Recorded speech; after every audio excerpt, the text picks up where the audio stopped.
नमस्ते दोस्तों, स्वागत है आपका और एक नए वीडियो में और एक नए टॉपिक के साथ। तो चलिए दोस्तों, वीडियो ही स्टार्ट करते हैं। डायरेक्टली आशा करेंगे पसंद आएगा और पसंद आए तो लाइक और शेयर जरूर से कर दीजिएगा। और चैनल पर पहली बार आए, सब्सक्राइब नहीं किया तो सब्सक्राइब भी जरूर से करें। चलिए start. India's flagship conference on geopolitics and geostrategy was concluded in capital New Delhi, the 9th Raisina Dialogue. India's Prime Minister Narendra Modi inaugurated the 3-day Raisina Dialogue. दोस्तों, भारत के अंदर एक राइजीना डायलॉग हो रहा है जो कि आज शुरू हुआ है और ये एक एनुअल कॉन्फ्रेंस कही जाती है जियो पॉलिटिक्स और जियो इकोनॉमिक्स पे, जिसका मतलब ये है कि दुनिया के जितने भी चैलेंजेस हैं उनको इंडियन लेंस से दुनिया को बताने की कोशिश करना, इंडिया क्या सोच रहा है और दुनिया को इंडिया में लेके आना। और भाई क्या दिन है, what a day for India. India एक हब बन चुका है इंटरनेशनल डिग्निटरीज के लिए, इंटरनेशनल लीडर्स के लिए। कंट्रीज के लीडर्स इंडिया में मौजूद हैं। Raisina dialogue can compete with world economic forum. इस तरह के जो फोरम होते हैं वर्ल्ड सोशल फोरम्स है ना, तो आई हैव ए फीलिंग के that is an Indian way of saying कि भाई हम भी एक ग्लोबल इवेंट होस्ट कर सकते हैं और काफी इंपॉर्टेंट लोग पिछले 2-3 साल से तो डेफिनेटली जा रहे हैं। ये 3 दिन की कॉन्फ्रेंस है, पूरी दुनिया से हजारों लोग आ रहे हैं, हजारों लोग इकट्ठे होंगे इस जगह पे। और ये आप इमेजिन करें, मैं तो समझता हूँ कि जिन टॉपिक्स पे ये बातें कर रहे हैं वो टॉपिक्स तो पाकिस्तान के किसी मेन स्ट्रीम में आपको नजर में भी आएंगे। तो ये कि चाइना अगर इसमें शामिल हो रहा है तो पाकिस्तान क्यों नहीं ताल्लुकात बेहतर बना सकता, क्योंकि चाइना के अगर फॉरेन मिनिस्टर आ सकते हैं, वो हामी भर रहा है, वो आ रहा है, इतनी ज्यादा टेंशन के बावजूद जो इस वक्त चल रहा है उस पर भी बात करेंगे। तो पाकिस्तान के साथ क्या प्रॉब्लम है, हम क्यों नहीं अपने रिलेशंस बेहतर कर सकते, हम क्यों नहीं बातचीत की तरफ आ सकते। समटाइम्स क्या होता है कि अगर आपको कोई किसी फोरम पे बुलाया नहीं जा रहा है या आपको उतनी अहमियत नहीं दी जा रही, तो one way to fight that is to create your own forum. और इसका मतलब नहीं है कि every forum will have the same influence जैसा। जय हिंद दोस्तों, भारत हर साल ग्लोबल पॉलिटिक्स पे अपना एक डायलॉग्स ऑर्गेनाइज करवाता है जिसका नाम है रायसीना डायलॉग। और दोस्तों, उस रायसीना डायलॉग्स के जो मुख्य अतिथि थे वो थे ग्रीस के प्रधानमंत्री। और इस रायसीना डायलॉग में दोस्तों हजारों की संख्या में अंतरराष्ट्रीय गेस्ट आए और कई जियोपॉलिटिक्स और दुनिया के तमाम मुद्दों पर बातचीत हुई। ये रायसीना डायलॉग बेसिकली ये बताता है कि दुनिया के तमाम जो छोटे मोटे चेंजेस हो रहे हैं और जो जियोपॉलिटिक्स चेंजेस हो रहे हैं उस पर भारत अपनी क्या राय रखता है और भारत की राय पे दुनिया की क्या मत है, ये रायसीना डायलॉग्स में क्लियर होता है। दोस्तों, भारत ने ये परंपरा कई सालों से शुरू की हुई है, लेकिन जो असली हाईलाइट रायसीना डायलॉग्स को मिला है वो प्रधानमंत्री नरेंद्र मोदी जी के नेतृत्व में मिला।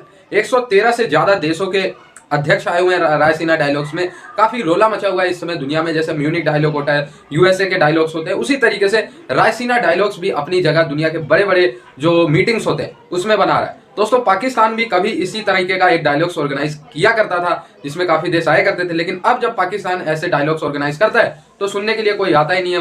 मुश्किल पर मुश्किल 4 देश 5 देश, ज्यादा हाइप हो जाती है तो पाकिस्तान के डायलॉग्स में 6 देश आते हैं। भारत के डायलॉग्स में इस बार का रिकॉर्ड है 117 देश। रायजीना डायलॉग जो है, ये जो डायलॉग है, जैसे मैंने बताया, एक एनुअल कॉन्फ्रेंस है जियो पॉलिटिक्स एंड जियो इकोनॉमिक्स पे। और जो कॉन्फ्रेंस है ये हर साल दिल्ली में होती है, जहाँ पे पूरी दुनिया के politicians, business, media, civil society आते हैं। आई थिंक पिछले साल मेरा ख्याल है इन्होंने बुलाया था, पिछले साल आई थिंक ईयू की जो हेड थी उनको बुलाया था।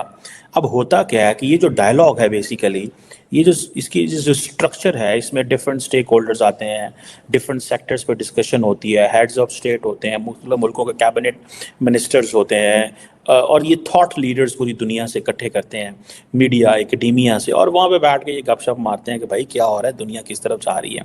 इस साल का जो थीम है वहाँ पे, और मैं पाकिस्तान पे भी आता हूँ कि पाकिस्तान क्यों इस सारी गेम से बाहर है। इस साल 2024 का जो थीम है, ये क्या करते हैं कि ये साल के शुरू में कर लेते हैं, जैसे अभी इन्होंने कर लिया, ठीक है जी। इस साल का जो थीम है वो है Chaturanga, conflict, contest, cooperate, create, ठीक है जी। सो यानी कि पहला कॉन्फ्लिक्ट से शुरू किया, फिर कंटेस्ट से शुरू किया, फिर cooperate and create, it means innovation and all that. अब ये 3 दिन की कॉन्फ्रेंस है, पूरी दुनिया से हजारों लोग आ रहे हैं, हजारों लोग इकट्ठे होंगे इस जगह पे।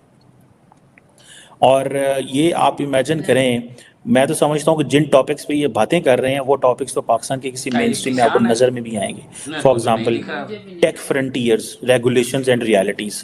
अब फॉर एग्जांपल रिसेंटली आपने देखा होगा कि अमेरिका के अंदर एक टिकटॉक के जो सीईओ हैं, अब उनकी कांग्रेस वाले उनकी बड़ी क्लास ले रहे हैं, सवाल जवाब कर रहे हैं और कह रहे हैं कि तुम हमारा कोई डाटा तो नहीं चोरी करके ले जा रहे, तुम क्या कर रहे हो, तुम लोगों ने कितनी पेनिट्रेशन की है हमारे मुआशरे के अंदर, कितना डाटा चोरी किया है, इस तरह की बातें हो रही हैं। सो टेक फ्रंटियर्स के हवाले से एक डिस्कशन होगी, डिफरेंट सारी बातें उसमें लोग होंगे। देन पीस एंड प्लानट के हवाले से इन्वेस्ट एंड इनोवेट, वो कह रहे हैं इंडिया अपने मौक़िफ़ देना चाहता है कि पीस है विद द प्लानट, कि प्लानट के साथ अमन के साथ रहें। सो रशिया को भी स्नब कर रहे हैं, अमेरिकन को भी, सबको भी। इन्वेस्ट एंड इनोवेट मीन्स कि आइंदा आने वाली जो सोसाइटीज़ हैं उनमें इन्वेस्ट करें और इनोवेशन करें जितने ज़्यादा ज़रूरी हैं।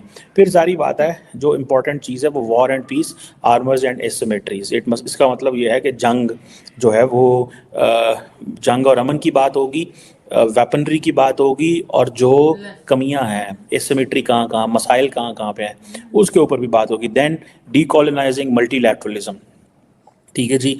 इंस्टीट्यूशंस एंड इंक्लूजन, मतलब कि मल्टीलैटरलिज्म को कैसे डीकोलोनाइज करना है। ये देखें, ये बड़े इंपॉर्टेंट नैरेटिव्स हैं। I have not heard these narratives in Pakistan. It means कि हम मल्टीलैटरलिज्म को के ऊपर तो हम तो बात भी नहीं करना चाहते। We want to be part of the multilateral institutions. हम ऑलरेडी एस्टैब्लिश्ड जो इंस्टीट्यूशनल ऑपरेटर्स है उसके बीच में घुसना चाहते हैं। उसकी एक ही वजह ये है कि बिकॉज हमें पता है कि हम अगर उसमें नहीं घुसते तो हम तो बिल्कुल ही साइड पे हो जाएंगे।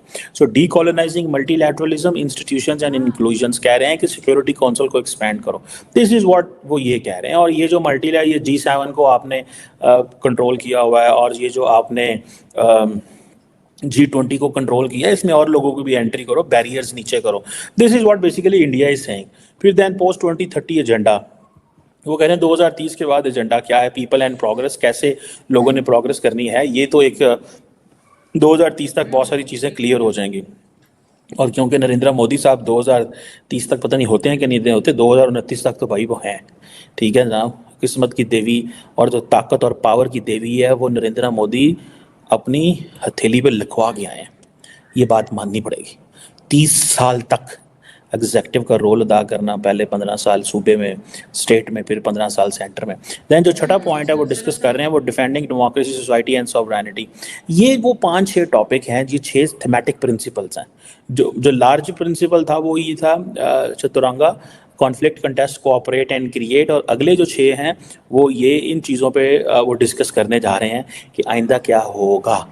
और ये जो आप देखें, इसमें आप इंटरेस्टिंग बात यह है कि 2500, मैंने आपको कहा ना 2500 पार्टिसिपेंट्स दुनिया की 115 मुल्कों से इंडिया के अंदर फ्लाइट्स पे आ रहे हैं, ठीक है। और जो पाकिस्तान में ये एक मार्गला डायलॉग कराते हैं उसमें मेरा ख्याल है हार्डली थोड़े से लोग आते हैं। हम तो इतने लोगों को हैंडल ही नहीं कर सकते। और 115 दुनिया के मुल्कों से लोगों को लेके आना और दुनिया को बताना कि इंडिया क्या सोच रहा है। भाई इंडिया का नैरेटिव बिक रहा है, इसीलिए दुनिया की कहानी सुनने आएंगे ना। और इसमें जारी बात है, ministers, presidents, military commanders, technology leaders, बड़े तगड़े तगड़े लोग आ रहे हैं इसके अंदर। सो ये इंडिया ने एक ऐसी चीज़ शुरू की है, ये 2016 में शुरू की। उस वक्त इन्होंने मतलब उस वक्त भी 100 स्पीकर लेके आने में कामयाब हुए थे, 35 कंट्रीज़ को इन्वॉल्व किया था। उस वक्त इनका जो थीम था वो एशिया के ऊपर था, रीजनल एंड ग्लोबल कनेक्टिविटी, कि एशिया को क्या कैसे करना है। पाकिस्तान को नहीं बुलाते, ठीक है जी। पाकिस्तान को इसलिए नहीं बुलाते, उस वक्त भी डॉक्टर जयशंकर जो थे, ये बेसिकली डॉक्टर जयशंकर का ही आइडिया ये सारा। और वो डॉक्टर जयशंकर का इसलिए आइडिया है, उस वक्त डॉक्टर जयशंकर फॉरेन सेक्रेटरी थे, if I am not wrong. At that time doctor Jaishankar ने ये फैसला किया कि भाई ये चीज़ होने वाली है, ये ज़रूरी है, इसके ऊपर फोकस करें, इसके ऊपर ध्यान दें, ये चीज़ ये एक डायलॉग चाहिए। फिर उन्होंने अच्छा भला पैसा डाला इसके अंदर। अब देखिए ना, ग्रीस के जो प्राइम मिनिस्टर वहाँ पे आए हुए हैं, ठीक है, उनको बड़ा प्रोटोकॉल दिया है ग्रीस को। तो दोस्तों, प्रधानमंत्री नरेंद्र मोदी जी के नेतृत्व में भारत के एक एक चीज को अब ग्लोबल लेवल पे सेट किया जा रहा है। आप देखो, रायसीना डायलॉग्स को इससे पहले कौन जानता? भारत इसे आज से ऑर्गेनाइज नहीं करा रहा है, कई सालों से, कई दशकों से ऑर्गेनाइज करा रहा है, लेकिन लाइमलाइट ही नहीं मिलती थी। भारत की चीज है तो भारत के लोग खुद ही से मीडिया में नहीं लाते थे, तो हाईलाइट कैसे होती। लेकिन इस बार रायसीना डायलॉग्स को बाकायदा पूरे वर्ल्ड पॉलिटिक्स में, पूरे वर्ल्ड मीडिया में दिखाया गया कि भाई हाँ, ये है कुछ, क्योंकि ग्रीस के प्रधानमंत्री आए थे।